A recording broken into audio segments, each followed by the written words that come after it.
Shalom, shalom, shalom. Shalom, shalom, shalom. Shalom, shalom, shalom. Shabbat shalom. It is early Sabbath morning. I do hope that you are well and that you are still trusting in the Most High. Yeah. This is truly the day that Yah has made, and I will rejoice and be glad in it. And I do hope that you are still rejoicing in Yah, the Eloi of your salvation. I do hope that your trust is still only in Yah. I assure you, as I sit on this ground, on this Sabbath morning, early Sabbath morning, I assure you that my trust is still only in Yah. That He is still the head of my life, that He is still the center of my life, that it is in Him that I live and move and have my being, that I still will not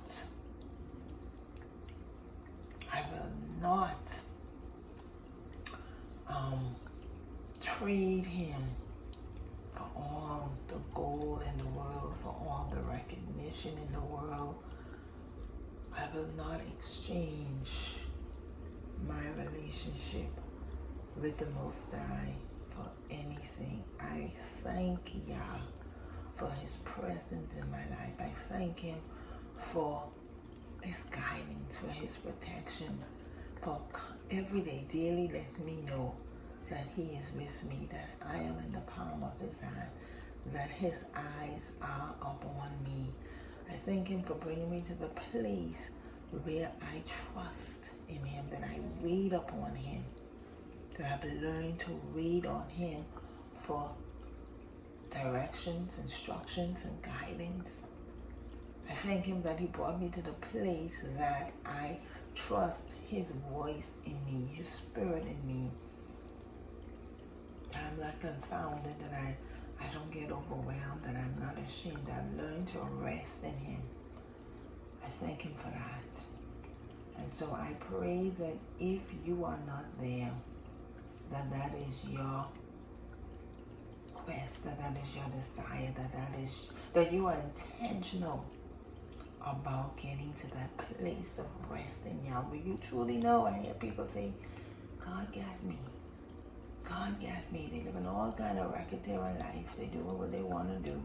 And they feel that because they're still alive and that they haven't died in that mess, that He got them, that the Father is still watching over them. And I'm not saying that He isn't. But when I look at the quality of people's lives and they say certain things, I say you are twisted in your understanding of the Most High. You're twisted in your understanding of the Most High. And a lot of people are twisted in their understanding of Yah. And I see the daily. Their life is what I mean chaotic. Chaotic. They have no peace. Their health is poor. They're not well, but they would still utter such words. And maybe it's so, but I'm looking, I'm thinking, He is really, He wants your attention. He is allowing certain things in your life. Let me not even say that, but you're experiencing certain things in your life because you are not following His instructions. You are not, your body is sick because you're not eating according to the plan that He gave you. Your life is chaotic because you are not listening to His instructions. You're not following His way. What you're experiencing in your life is not His plan for you. But you are where you are because you are not. You're experiencing the toxicity and the illness because you are not where you should be in Him. A lot of people think that their life is supposed to be a mess. And I I can tell you that what started me on this journey years ago, it started in 2000, really in 8, was because my life was a mess. And I kept reading the Bible and I keep saying, I don't see this in here. My life, the way I'm living, is not, I don't see it in the book that they say is your word. And that caused me, I would like, something is not right. But people are now living in a mess and they think it's fine. And I do believe it's because they do not read the Bible for themselves.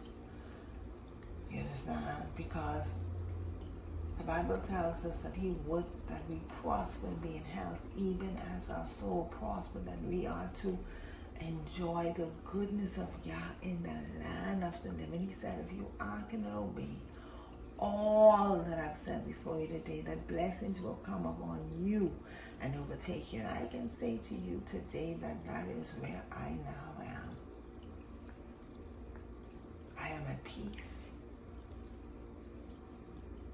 When anything arises, I look to Yah. I say, okay, what did I miss? What did I not do? Did I not hear? Did I not follow?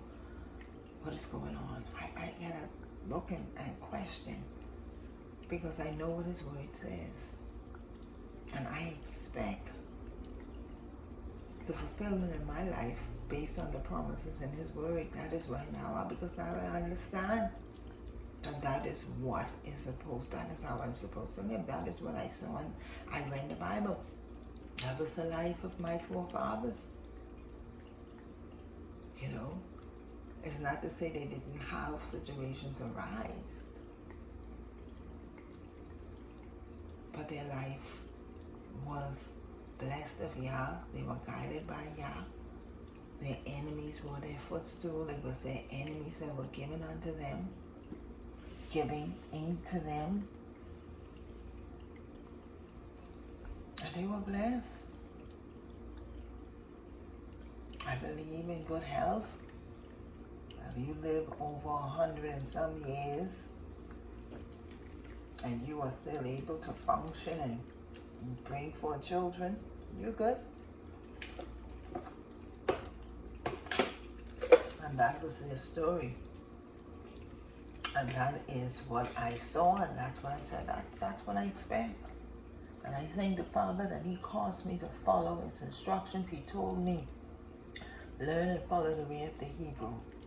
And I thank Him for that. I thank Him daily for that, because that is what brought my life in alignment with Him. That I am now sitting where the blessings of the Most High is coming upon me and overtaking me. And I'm thankful for that. And so I want to encourage you, as I've always done, if you are going to big up anyone, if you're going to brag on anyone, if you're going to boast in anyone, let it be Yah. Because only Yah alone is worthy to be praised. I want to read to you from Psalms 119. Oh, how I love your Torah, your law, your instructions. I realize that when people, you say Torah to people, a lot of persons in the religious community become offended. But it's simply saying, oh, how I love your law, how I love your instructions. It is my meditation all the day. When I got up this morning, as I was doing preparing this, the reading of the law that I'm going to do for you, and I've been up from after 4, this came into my spirit. Because as I read, I say, Father, I understand so much, and I love your law, I love your instructions. And I've been looking for it. And so I want to read it to you. Psalms 119, starting from 97. Oh, how I love your Torah, your law, your instruction. It is my meditation all the day. You, through your commandments, have made me wiser than my enemies, for they are ever with me. I have more understanding than all my teachers, for your testimonies are my meditations. I understand more than the conscience, because I guard your precepts. I have refrained my feet from every evil way, that I may guard your word. I have not departed from your judgments, for you have taught me. How sweet are your words unto my taste, yea, sweeter than honey to my mouth. Through your precepts I get understanding, therefore I hate every false way. I give honor and praise and glory to the Most High, the Creator, the Sovereign One, the Eloi of Israel, the Governor and the Ruler of all the earth. I praise Yah. Glory, glory, glory to the Most High Yah, my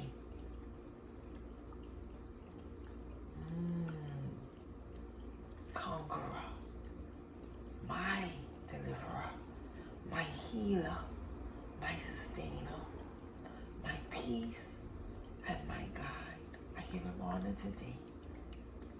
I give him honor today. And I thank him for being with me. I thank him and I praise him that he is my head, my covering, my protector, my shield, my buckler, my defender, my rock. That he is the cleft in the rock where I can go and hide and I feel safe. He is my safe place. He's my hiding place. He's my shelter in the time of storm. And I love him because he has taught me to love him. But I asked him, how do I love you? He taught me to love him by following his instructions. That's how you show the Father that you love him. You follow his instructions. Yeshua said, if you love me, you keep my commandments. And I thank the Most High. Listen, I am grateful to Yah that he taught me to follow his instructions, and it benefits me. Hallelujah. Glory to the Most High. We are on part 15, reading, and we're almost completed up to 248 positive commandments. And we are focusing today, part 15, on Yah's laws concerning family. If you do not know Yah's law, how would you know what sin is? 1 John 3 and 4 says, whosoever commits sin transgresses also the Torah, the law, the instructions of the Most High. For sin is the transgressing of the Torah, the law. And so part 15 of Yah's law concerning family. And I can say to you, if we had been following Yah's laws, our families would not be in the state that they're in today. It is often said that, oh, the devil attacking the family. I consider you, the devil only attacks you if you're lawless. Let me explain that. Because I know people say, oh,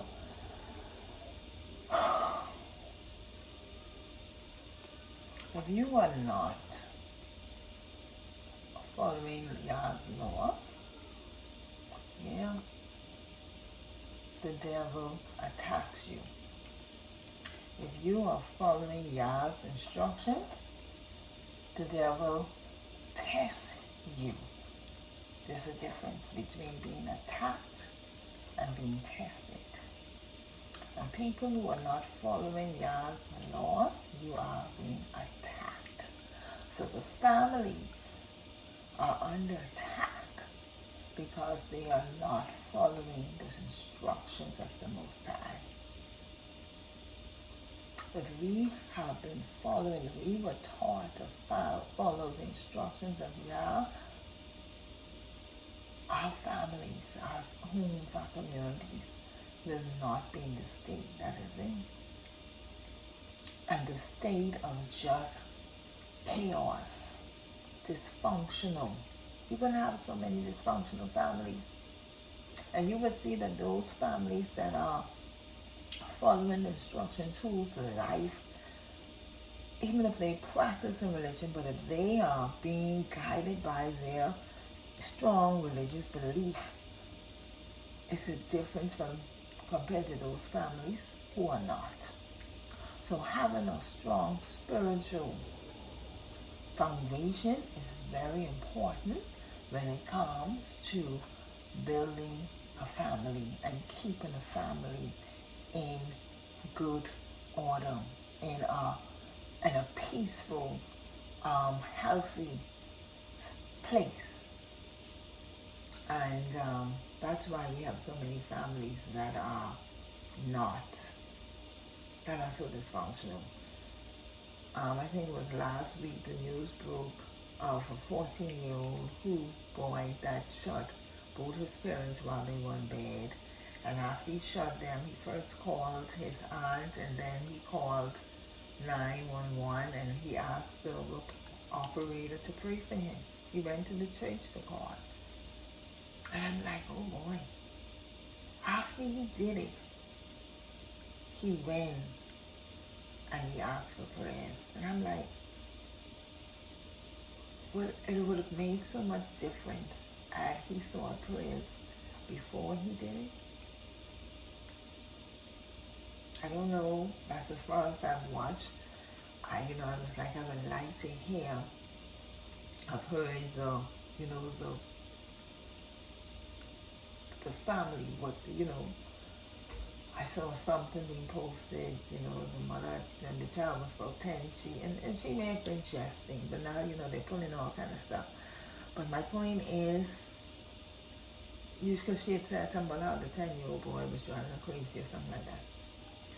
But my point is, if we are really following and we are following Yah's instructions, if he is the center of our family life, the cornerstone, where we go to, if there's a problem, we come together and we pray. And if your children are acting up, you go and you seek the Father. Like me, when I have a situation with my 2 children, I go in my room and I lift my hands. And I say, Yah, I release it to you. I release it to you, and I wait, and I can tell you the Father has shown me what to do and how to handle it, or what to say. Most times He's telling me what to say to them, and I can tell you I've had an experience where the Father, they'll come back to me and they'll smile because Yah handled it. Yah either closed the door, or with a situation or where they wanted to go, it was canceled or postponed and whatever, because that's how I deal with it. I go and I lift my hand to the Most High. I invite Yah into our lives and our situations, and that's been working for me. And I pray that, you would do the same, because you need to bring Yah back into the family. He needs to be the center. The children need to hear the Lord's instructions. That's what we're supposed to do. We're supposed to teach. The Bible tells us to teach it to our children. That's what He told me. Teach it to your children. Read the instructions. Read the word to them. I did a video some time ago. I think I did a post on Facebook encouraging parents to read the Bible to your children. Read Proverbs. I read Proverbs to my children. At 22 and 18, I still read to them. I read to them myself. They're living with me. I read to them myself. Whether they read on their own, but I read to them. You understand me? Okay, so Yah's laws concerning family. Part 15, 209, number 209, show honor and respect for Yah's appointed teachers. Leviticus 19 and 32. Thou shalt rise up before the hoary head, and honor the face of the old man, and fear thy Eloi. I am Yah. 2:10, number 2:10. Show honor and respect to parents. Exodus 20 and 12. Honor thy father and thy mother, that thy days may be long upon the land which Yah thy Eloi giveth thee. And I've said, and I'm going to say it again. When you read that, it doesn't say honor thy good father and thy good mother. It doesn't say honor your holy father and your holy mother. It doesn't say honor your father who's a priest, a pastor, or bishop, and that you must curse your father if he's a drunkard, a drug addict, or adulteress, or you know what you would call it, a sinner. It says that honor your father and your mother, you, so that your days may be long upon the land which you are giving them. So what the Father showed me years ago in regard to my dad, who was an alcoholic, a drug addict, a pedophile, an abuser, to honor him because he was your dad. You may not like his lifestyle. You may not like the choices that he had made in his life. But that's between him and Yah. That's what the Father showed me. You still honor and you respect him. And that's what I had to do. And same thing with my mother. I've heard people preach otherwise. I don't see that in the instructions of the Most High. Okay, number 2:11. Become holy as Yah is holy. Leviticus 19 and 2. Speak unto all the congregation of the children of Yisrael, and say unto them, Ye shall be holy, for I, Yah, your Eloi, am holy. And people say, oh, you can't be holy. But Yah tells us to be holy. Number 2:12. Bring forth the holy seed.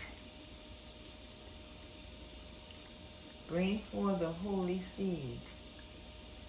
Holy priesthood promised to Abram.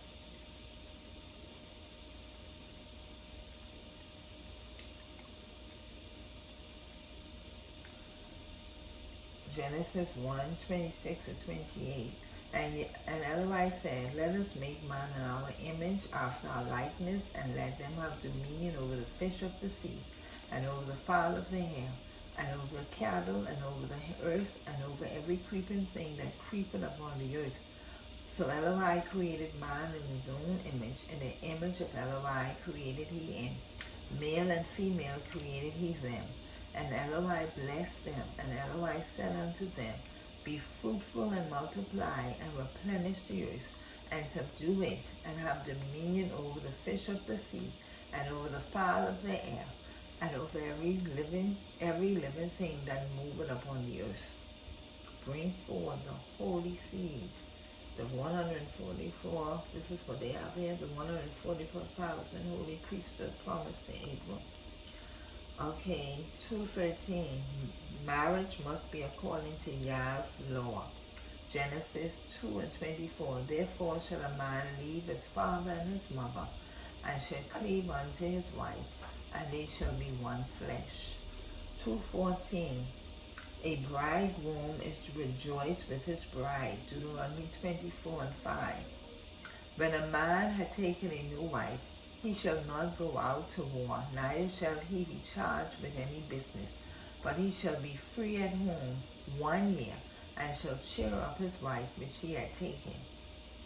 2:15. All males must be circumcised, newborn males on the 8th day.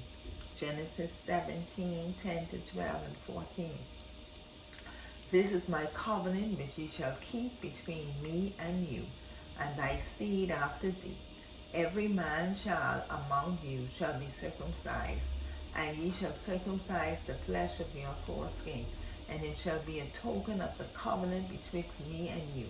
And he that is 8 days old shall be circumcised among you. every man child in your generation, he that is born in the house or bought with money, of any stranger which is not of thy seed, he that is born in thy house, and he that is bought with thy money, must needs be circumcised. And my covenant shall be in your flesh for an everlasting covenant. And the uncircumcised man child whose flesh of his foreskin is not circumcised, that soul shall be cut off from his people. He had broken my covenant. I can tell you, we need to read the law, because you have people out there saying, "Oh, you don't need to be circumcised.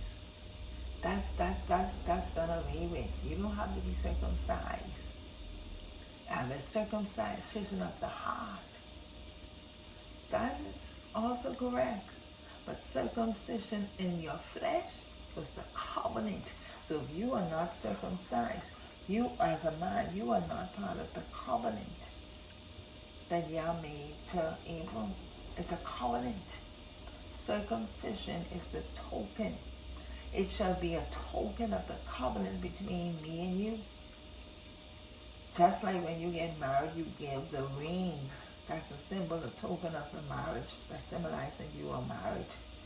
That's the same thing with circumcision in the flesh. When we started reading the law, like the Father instructed me to, in my son's job, every Sabbath, whenever we come together on Sabbath, his job is to read these laws that I'm reading to you. And when he read, he said to me, "Mommy, I need to be circumcised," because he wasn't circumcised.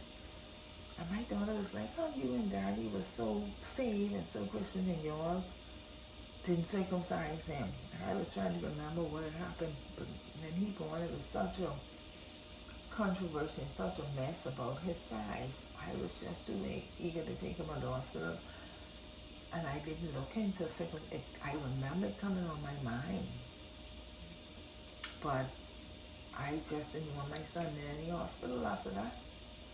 But I thank the Father that he was circumcised, that we found a doctor that did it, and we had him circumcised about, I think 3 years this year, 3 summers ago.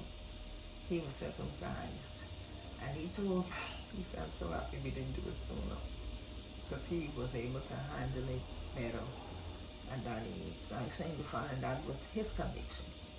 He wanted to be circumcised. And I told him, "Okay, I didn't have to pay for it," and that's what I did. Okay, 2:16.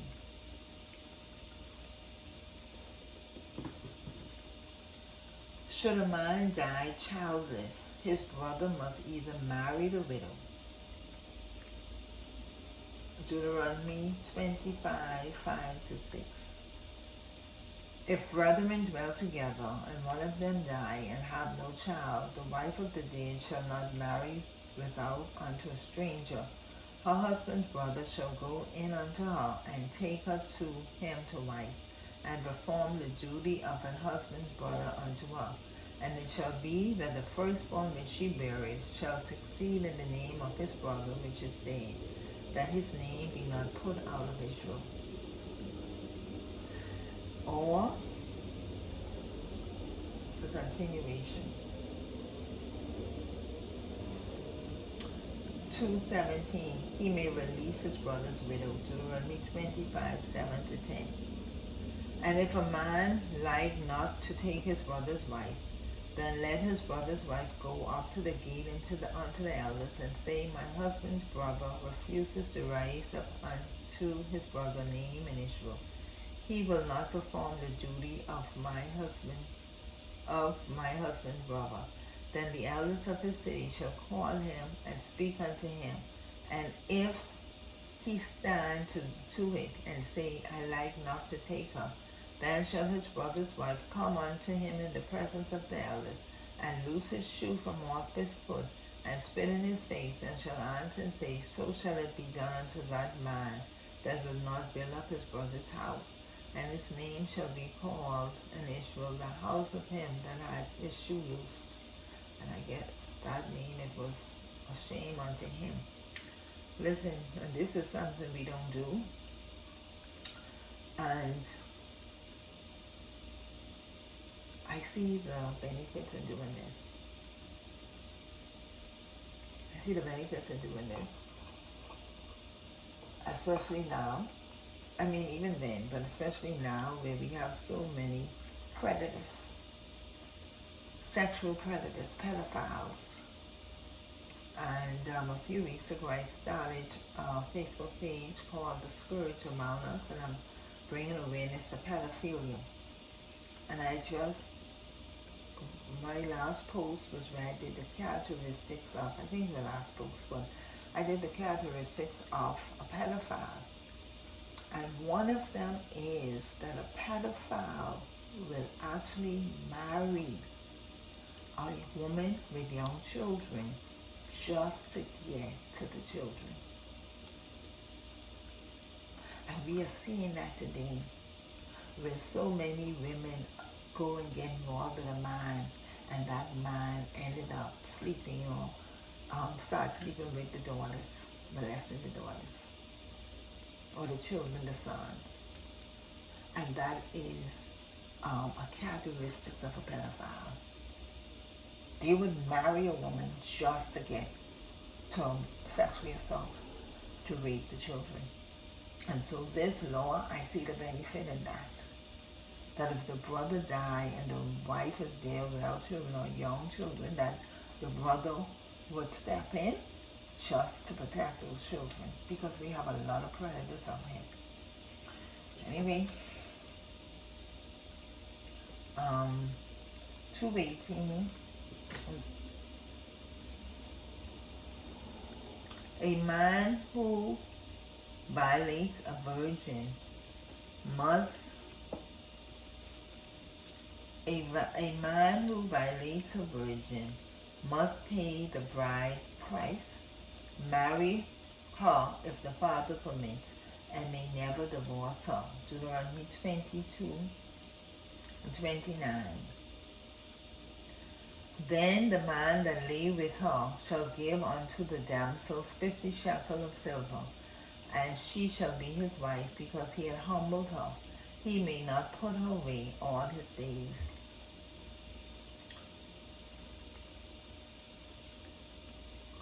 Let me read the other one, and then I'm going to talk about what I experienced recently.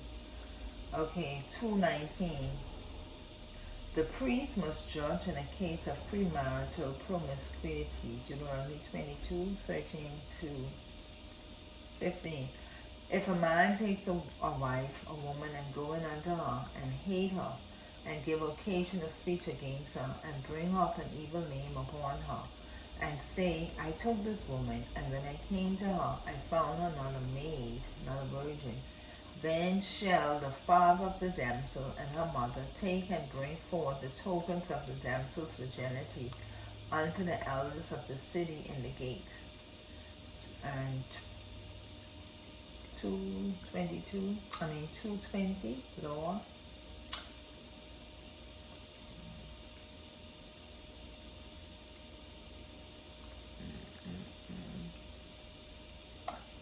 A woman's father may utterly refuse to give the daughter to a man even though he pays the bride price.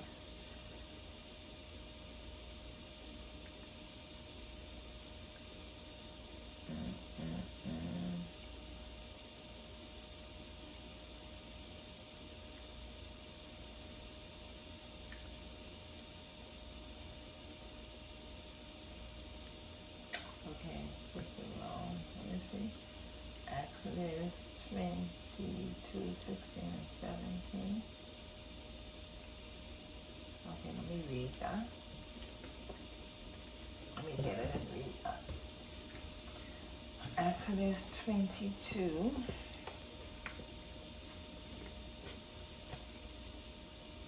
(16 to 17). Looks like I put the wrong scripture there. If a man entice a maid, that is not betrothed and lie with her, he shall surely endow her to be his woman. If her father utterly refuse to give her unto him, he shall pay money according to the dowry of virgins.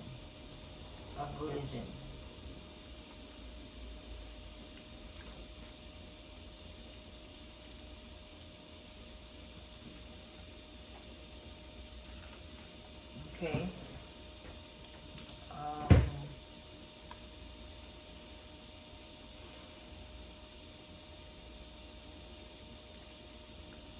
21.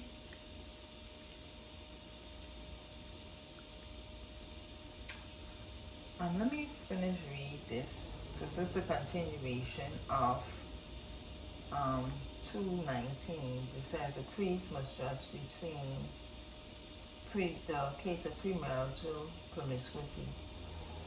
We read 22, 13, and 15. Let me read 16 and 17 as well. And the damsel's father shall say unto the elders, I gave my daughter unto this man to wife, and he hated her. And though he had given occasion of speech against her, saying, I found not thy daughter maid, and yet these are the tokens of my daughter's virginity. And they shall spread the cloth before the elders of the city.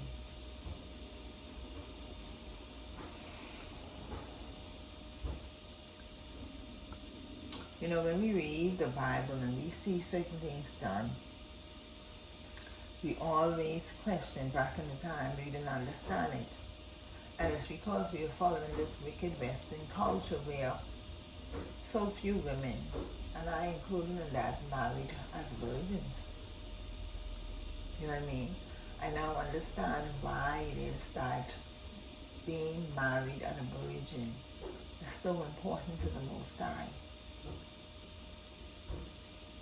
I got an email a few weeks ago from a gentleman, and he was talking about my video that I'd done about when I first started this channel. And one of the videos I'd done was on fornication. Is fornication sex before marriage or whoredom? And he's the second male that I contacted me about that. Someone, when I first did it, started putting all these links on the channel, but he questioned, he wanted to know if he was a man who was living with a woman that he was not married to, and he was taking care of her, was he sinning?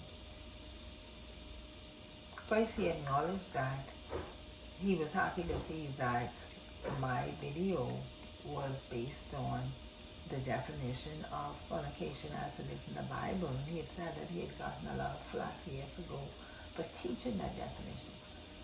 But now he was asking me this question, and we went through these same scriptures,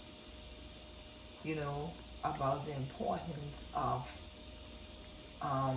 being a virgin, and how the Most High sees marriage and being married a virgin. But in essence, I told him he would have been sinning, and he wanted to know about concubine. And I'm going to do a video on that at some point, because it's interesting, And I went and I looked at the concubine, the definition of concubine and everything. But I said to him, a woman want to be a concubine, and what kind of man is it that want to take a woman to be a concubine? Why is she good enough to be a concubine and not your wife? A woman gold enough to be a man's concubine? We were emailing each other back and forth and stuff, and I told him my views on it. I find it disrespectful. I find it disrespectful to a woman to go and live with a man that she's not married to. I find that you dishonor yourself.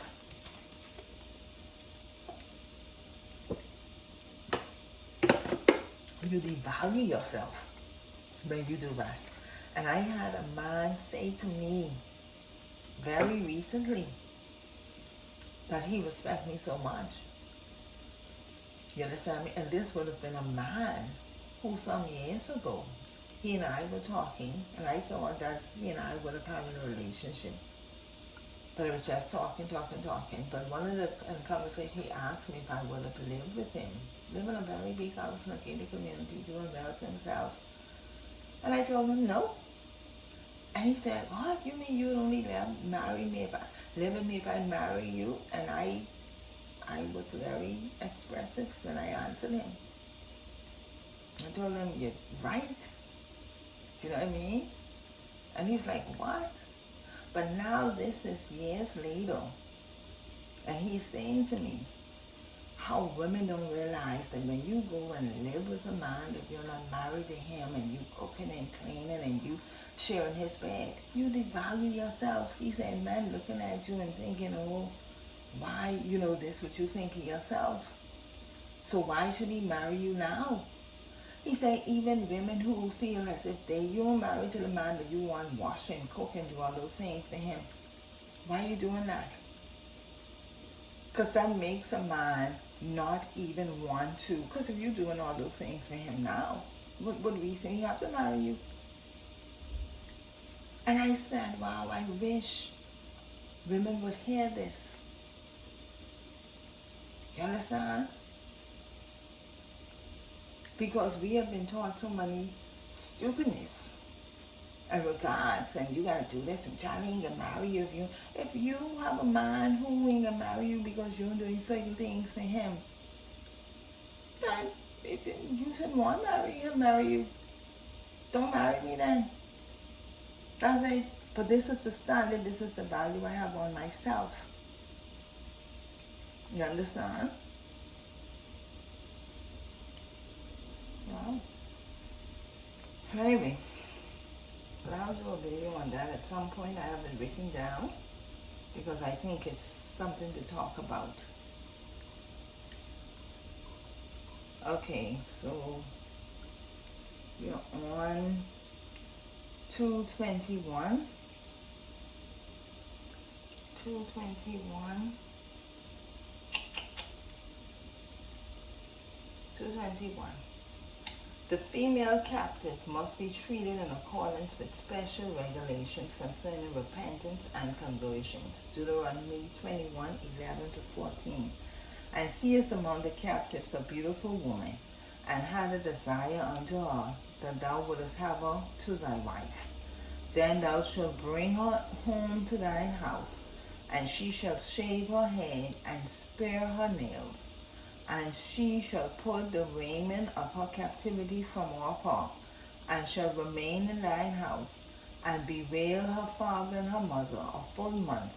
And after that thou shalt go in unto her, and be her husband, and she shall be thy wife. And it shall be, if thou have no delight in her, then thou shalt let her go whither she will, but thou shalt not sell her at all for money. Thou shalt not make merchandise of her, because thou hast humbled her. 22. Divorce can only be for the cause of premarital fornication. Deuteronomy 24:1-4. When a man had taken a wife and married her, and it come to pass that she find no favor in his eyes, because he had found some uncleanness in her, then let her write a bill of divorcement, and give it in her hand, and send her out of his house. And when she departed out of his house, she may go and be another man's wife. And if the latter husband hate her, and write her bill of divorcement, and give it in her hand, and send her out of his house, or if the latter husband die, which took her to be his wife, her former husband, which sent her away, may not take her again to be his wife after that she is defiled, for that is abomination before Yah, and thou shalt not cause the land to sin, which Yah thy Elohim giveth thee for an inheritance. This passage is greatly disputed when it comes to divorce and remarry. This passage right here. And many people, they go to what Paul write, and they never look at this passage, this law right here. They never look at that in terms of divorce. But years ago when the Father had me research some stuff, this is what he brought to my attention. The same passage. I'd never read it before, but this is what he brought to my attention. And I see some people would say uncleanness. What is the uncleanness? And when we go later on, there's a law that I just did, this 1 and 2. The law concerning judgment. When they talk about when a woman is, I wonder if we're going to do that. Oh yes, no, it's right here. When we look at the woman's test, in fact it's the next law. See, because when this is what they call uncleanness. What is the uncleanness? But this next law is going to tell you what the uncleanness is as it relates to this. And another question would come as, because you know there's a law pertaining to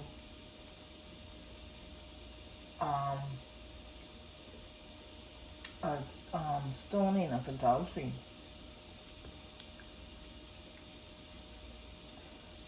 But oh boy, excuse me, I have to go and get this thing I need to charge, and I don't want to stop this video again.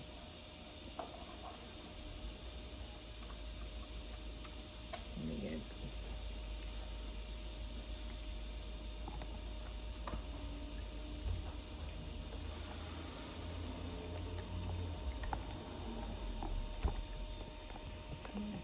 Just stop this.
Sorry for this disruption, and I apologize. For my needed to charge. Okay, so we're going to continue. Let me read the last law, and this is the last one for this session.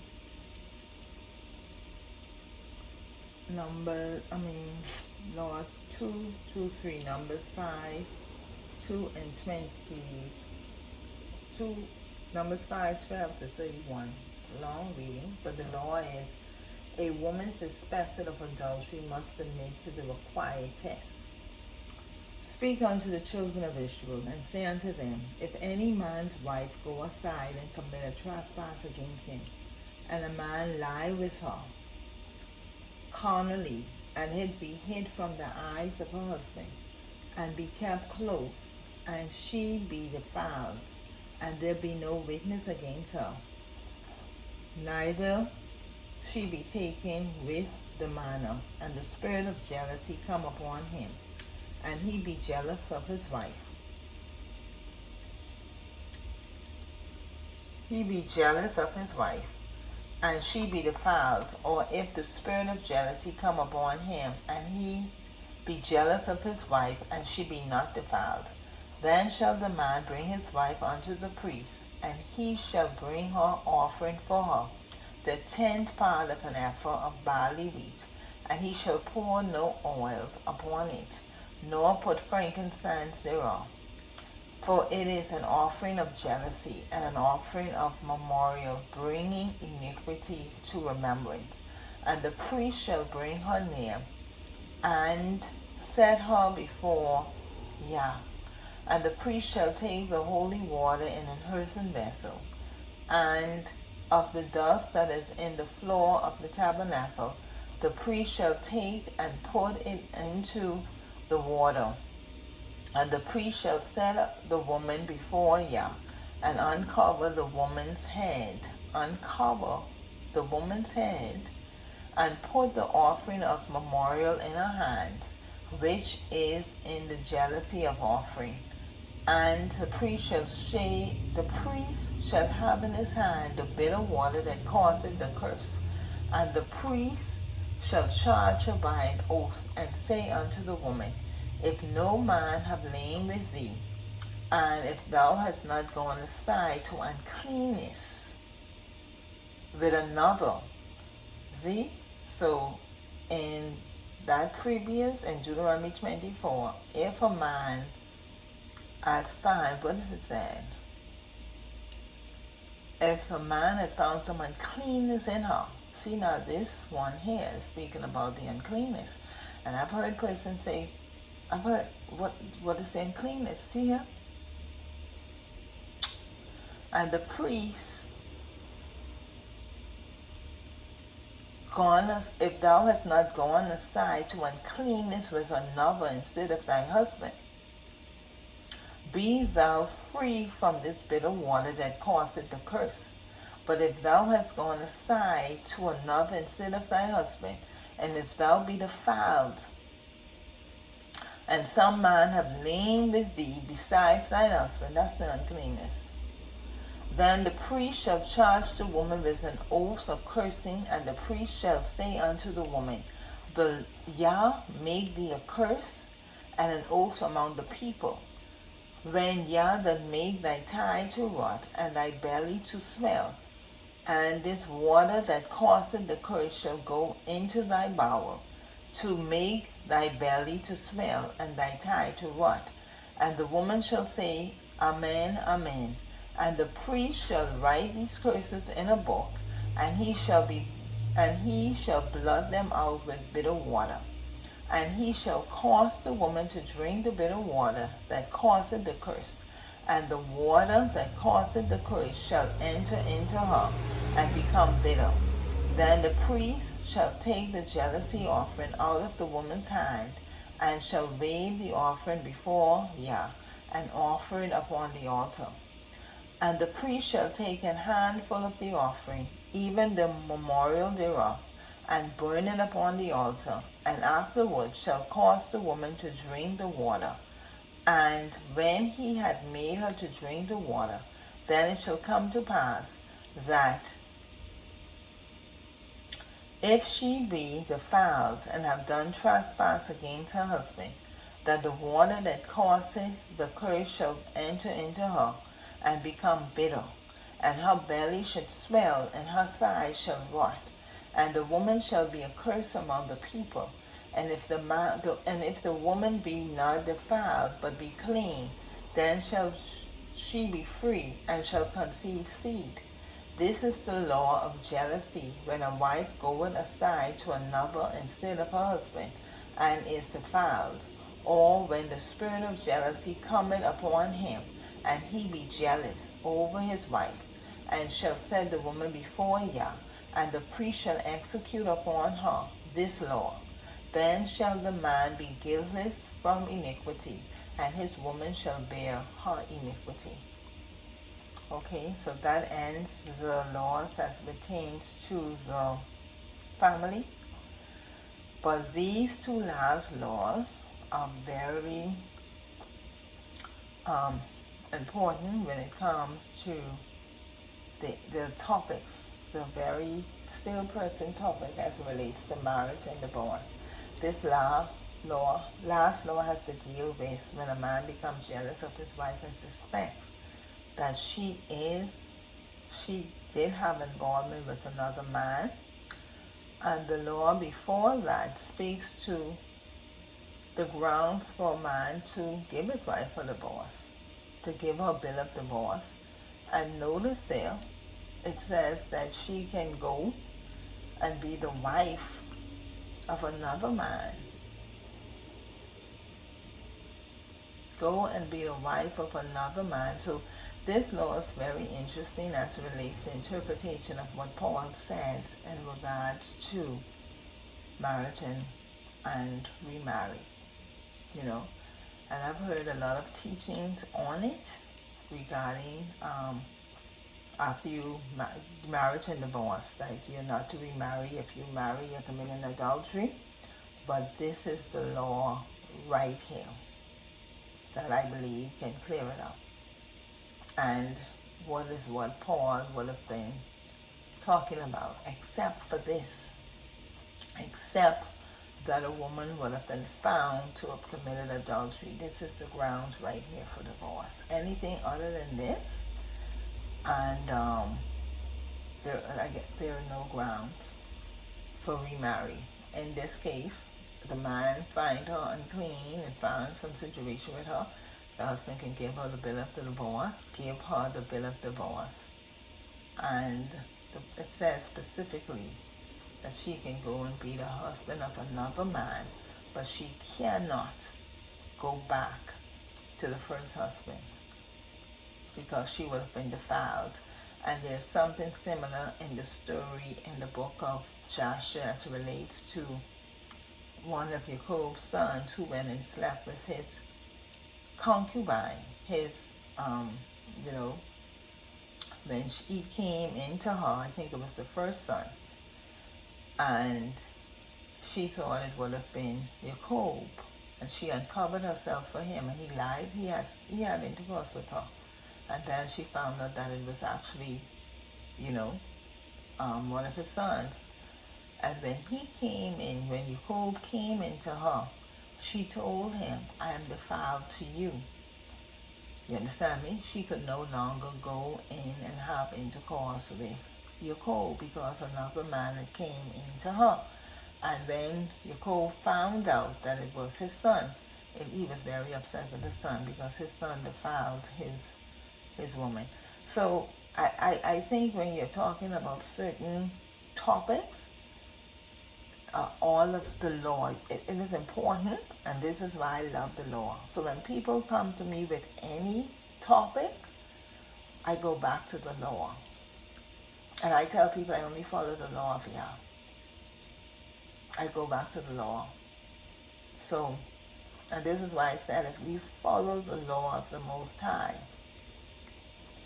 we wouldn't have the chaos and the situation and the dysfunction that we have in the family today, because Yah has given us instructions for every situation that we would face.